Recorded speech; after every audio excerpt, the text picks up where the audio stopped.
Battle Through the Heavens, Chapter 4, Sekte Awan Berkabut.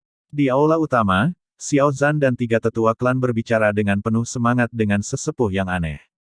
Tamu itu sepertinya memiliki sesuatu yang membebani pikirannya, namun setiap kali ketika sepertinya dia akan memulai pembicaraan, dia akan menelan kembali kata-katanya dan mengubah topik pembicaraan. Setiap kali dia melakukan ini, gadis halus di sebelahnya akan memberi pandangan yang lebih tua namun tegas. Setelah mendengarkan pembicaraan mereka sebentar, Xiao Yan bosan dengan pembicaraan mereka dan kepalanya perlahan terkulai. Xiao Yan GG, apakah Anda tahu siapa mereka? Tepat ketika Xiao Yan hendak tertidur karena bosan, Sun Er yang berada di sampingnya membuka buku kuno dan bertanya kepada Xiao Yan. Apakah kamu tahu? Xiao Yan ingin tahu menatap Sun Er. Apakah kamu melihat lambang pedang perak dengan awan di borgol di jubah mereka? Sun Er berkata dengan senyum ringan. Oh, Xiao Yan melihat ke arah borgol dari ketiganya dan memang, di sana dia jelas melihat simbol sulaman pedang yang berkilau di awan. Mereka dari fraksi awan berkabut. Xiao Yan bertanya dengan bingung. Meskipun Xiao Yan belum pernah pergi ke dunia nyata, dia telah membaca dari buku tentang faksi ini. Klan Xiao Yan tinggal di sebuah kota bernama Wutan City yang merupakan bagian dari Kekaisaran Jiama. Meskipun kota ini terdaftar sebagai salah satu kota besar di Kekaisaran Jiama, masih dikerdilkan oleh ukuran kekaisaran, meskipun memiliki Magic Mountain Monster Mountain Rank di belakangnya. Di dalam kota itu sendiri, klan Xiao adalah yang terbesar. Selain klan Xiao, ada dua klan lain yang bersaing dengan klan Xiao, tetapi bahkan setelah 24 tahun darah dan perselisihan, mereka tidak dapat menyalip klan Xiao.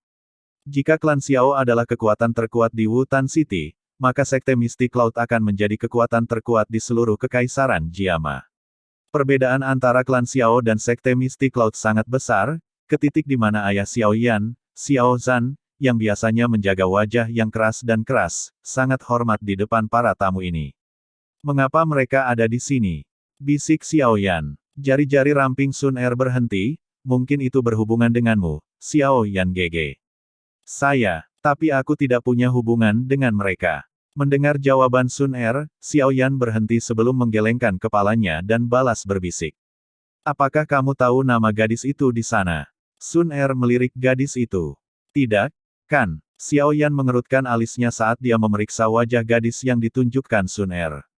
Dia tidak ingat pernah melihatnya sebelumnya. Dia Nalan Yanran. Ekspresi penasaran melayang di wajah Sun Er.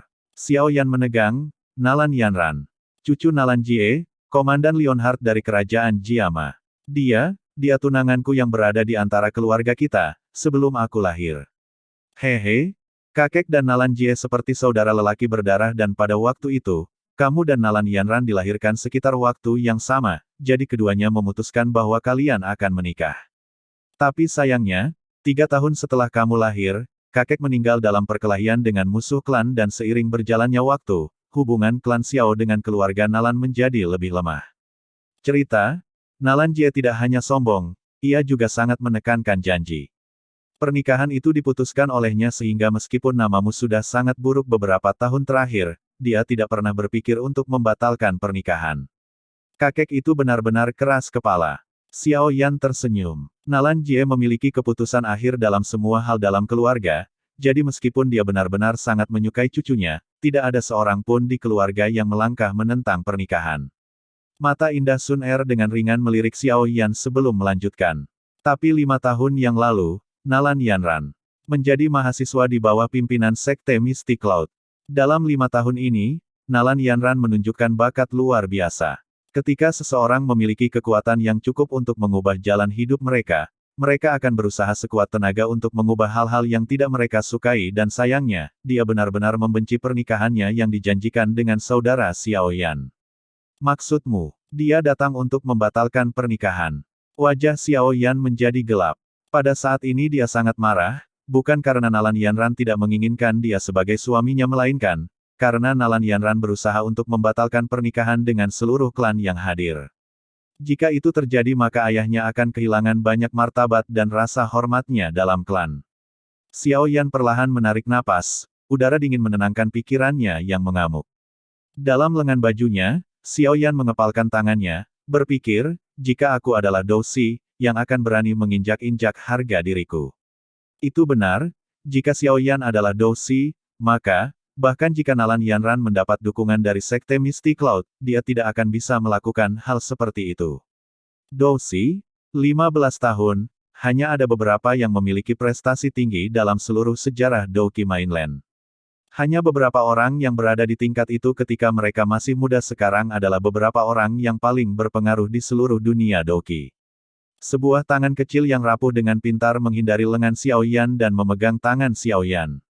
Sun Er dengan lembut berkata, Xiao Yan GG, jika dia benar-benar membatalkan pernikahan, maka itu adalah kehilangannya sendiri.